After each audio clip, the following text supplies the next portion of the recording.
এইমাত্র আমাদের কাছে একটা অনুরোধ এসেছে, সে ব্যাপারে একটা অনুমতি নিতে চাই আপনাদের। আমাদের একজন প্রতিযোগী অসুস্থ অবস্থায় এসেছেন এখানে।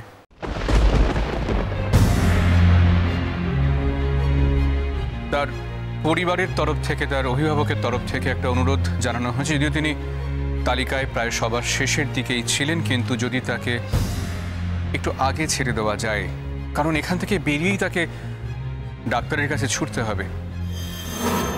তো আপনাদের অনুমতি চাইব, কারণ সেই প্রতিযোগী যার কথা বলছি তিনি ইতিমধ্যেই সারা বাংলা প্রতিযোগিতায় দুবার চ্যাম্পিয়ন হয়েছেন।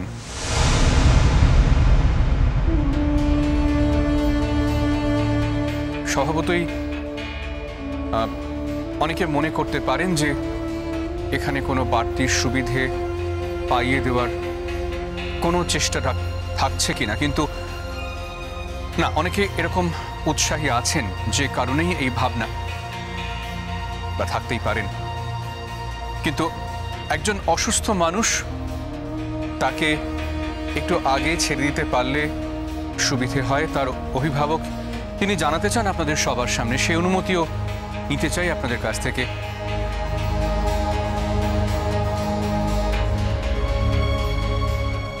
সকলেরই উৎসাহ এখন চরমে, সবাই চান তার বেস্ট পারফরমেন্সটা।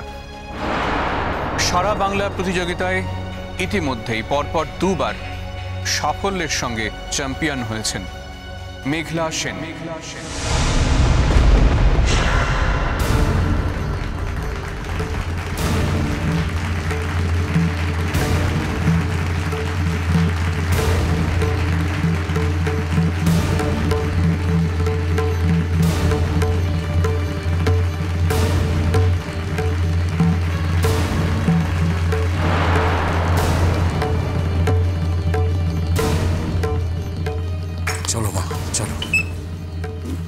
ভাবি, আমি পারবো তো? পারবে, আমি তোমাকে বলছি পারবে। একটা কথা বলে যাস না মা, এটা তোর নিজের মাঠ, 1 ইঞ্চি কাউকে জমি ছাড়বি না। এটা তোর সাধনার মাঠ মা, এটা তোর অর্জন করা সাম্রাজ্য। এই সাম্রাজ্য তুই হারাতে পারিস না মা, তুই তোর বেস্টটা দিবি, ঠিক আছে? আমি তোর সঙ্গে আছি, আয় আয়।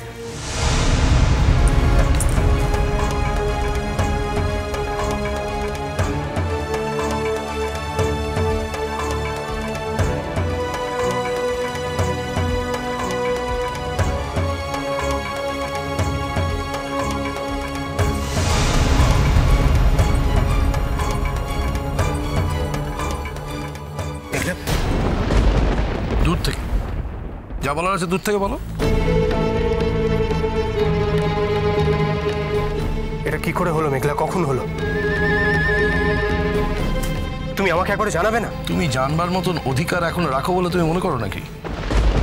আঙ্কেল, আমি আপনাকে সবটা পরে বুঝিয়ে বলবো, এখন আমাদের সময় নেই, কোনো সময় নেই। তুমি বরঞ্চ যে সাধনায় ব্রতী হয়েছ সেই সাধনায় সিদ্ধি লাভ করো। চলে এসো, একটু দয়া করে যদি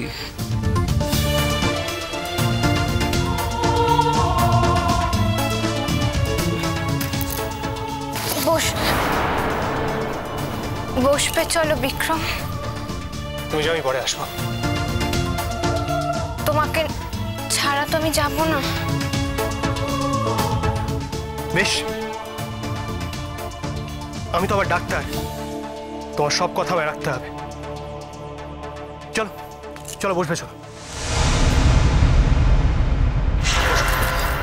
বসো।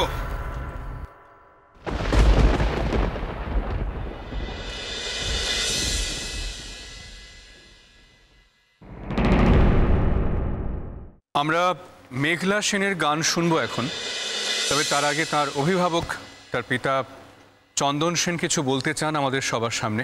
তার কথা শুনে নিয়ে মেঘলার গানে যাব। দিদিভাই, ভালোই তো ছিল, কি হলো বলো তো? বুঝতে পারছি না তো। আচ্ছা, আমরা কিছু জানতে পারলাম না, ওর বাবা কি করে জানলেন যে ও অসুস্থ?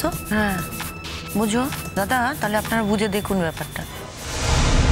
কোনো অসুখ টসুখ কিচ্ছু হয়নি, ওর তো সব ন্যাকাম। অদ্রিজা, এটা কি কথা বলছো তুমি? অসুখ তো হতেই পারে।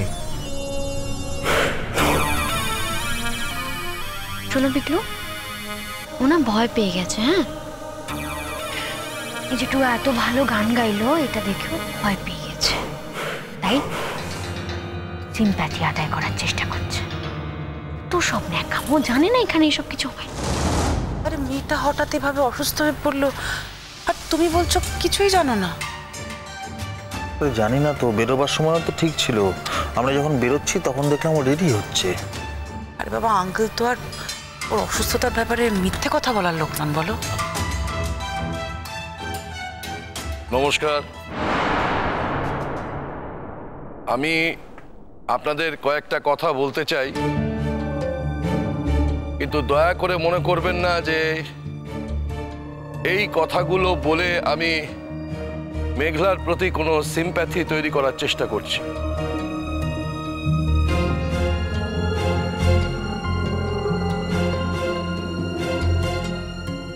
আমি যেটা আপনাদের বলতে চাই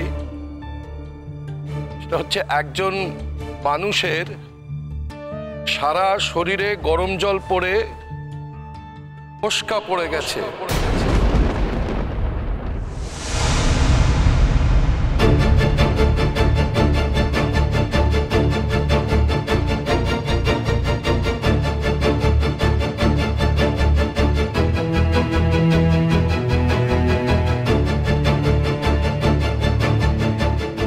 তারপরেও সে শুধুমাত্র সঙ্গীতের টানে এবং সঙ্গীতের সাধনা করতে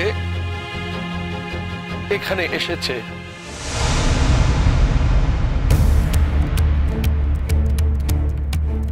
আমি আমি আমি আমি কোনো রকম সহানুভূতির জন্য কথাটা বলছি না। একজন মানুষের যখন ডাক্তার দেখানো প্রয়োজন, তখন সে সেটাকে উপেক্ষা করে সঙ্গীতের জন্য আপনাদের সামনে এসে দাঁড়িয়েছে।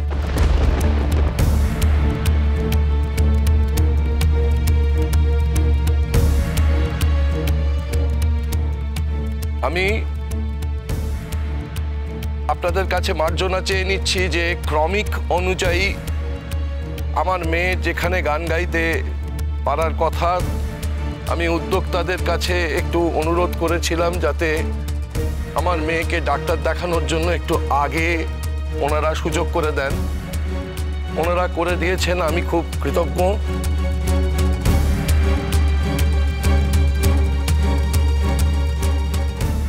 আর আমি শেষ কথা বলতে চাই, যদি এখানে একজনও সঙ্গীত প্রেমী থাকেন, তাহলে সাধনার মর্ম যারা বোঝেন তাদের কাছে বলছি, একজন মানুষ যিনি শরীরের সমস্ত যন্ত্রণা জ্বালাকে উপেক্ষা করে শুধুমাত্র সঙ্গীতের কারণে সঙ্গীতের কাছে ফিরে আসে,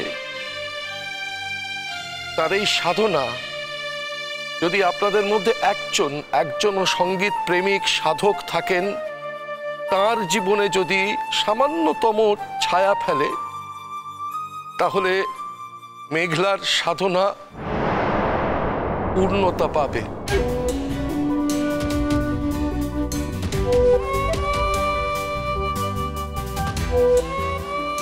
আপনাদের ধন্যবাদ জানাই, অভিনন্দন জানাই অন্যান্য প্রতিযোগীদের।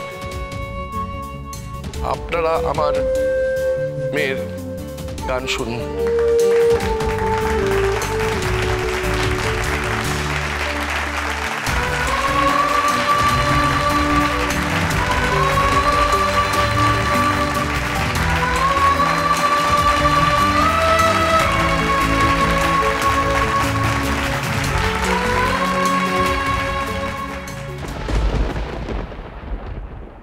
तुझसे नाराज नहीं